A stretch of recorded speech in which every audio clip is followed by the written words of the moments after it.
স্যারের লগে দেখা করতে গেছিলাম, কিন্তু আমরা সিনিয়র স্যারও পাইছি না, জুনিয়র স্যারও পাইছি না। তারা কইতেছে সিনিয়র স্যারের এখানে গেছি বলতে তারা যে ওই পিএতে থাকে, পিএ পাঠাইছে আমরা জুনিয়র স্যারের লগে দেখা করতাম। এখানে আসলাম পরে দেখা করতেছে জুনিয়র স্যারও নাই, তারা ইলেকশন ডিউটি গেছে। তারা কখন আইব তারা নিজেও করতে পারতেছে না।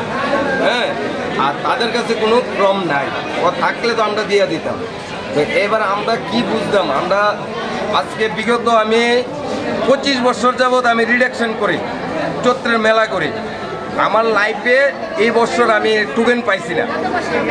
গত বছর আমি পাইছি, মিথ্যা কথা কইতাম না, গত বছরও পাইছি, কিন্তু এই বছরই আমি পাইছি না টোকেন।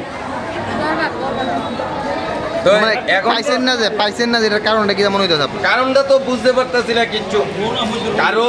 কারোর কাছে দেখতেছি 166 নাম্বার, আবার কারোর কাছে দেখি গীতা 2 জন লইয়া বাড়িছে পরে দেখি গীতা 554 নাম্বার, আবার কারোর কাছে 613 নাম্বার, 603 নাম্বার, আবার একের দিকে দেখা যাইতেছে 160 নাম্বার। মানে 160 যে সিরিয়াল একদম ডাইরেক্ট 160 দেখা গেছে না। হ্যাঁ, আর আপনার টোটাল টোকেন দেখা যাইতেছে 679টা, কিন্তু আসলে কি 679টা টোকেন দেওয়া হয়েছে কিনা আদৌ তো আমরা এটা সঠিক কইতে পারতেছি না।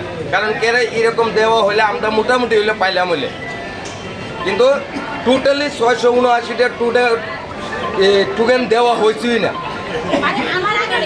এটা মানে কি আপনার কি কোনো অন্য কিছু মনে হচ্ছে?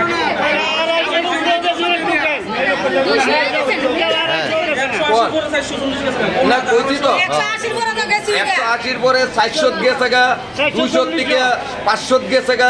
এটি কিভাবে হইল স্যার? আমরা তো এটা বুঝতে পারতেছি না। 200 কোনো টোকেনই নাই, 200 কোনো সিরিয়ালই নাই। এখন কি সিদ্ধান্ত নিছেন আপনারা? এখন আমরা সিদ্ধান্ত নিছি, আমরা মোটামুটি এখানে 250-300 লোক আমরা আছি, আমরা টোকেন পাইছি না। আমরা যদি টোকেন না পাই তাহলে আমরা তাদেরও যাতে মেলা না হয় সে ব্যবস্থা আইন নেই। আমরা চাই না দেন দরবার করতাম। আমরা গরিব মানুষ, 2 পয়সা রোজগার করুম এই চিন্তাধারা করে আমরা আইছিলাম এখানে। দেখা যাচ্ছে এখানে এটা অন্যরকম একটা কি হয়ে গেছে। আমরা গরিবই থেকে যাবো, আমরা 2 পয়সা রোজগার করার মতো রাস্তা নাই। দেখা যাবো কিতা জায়গা যেদিন মাইপা দেওয়া যাইতেছে ওই দিন দেখা যাবো হে পেছন থেকে এই সারা দিব, হে পেছন থেকে এই সারা দিব।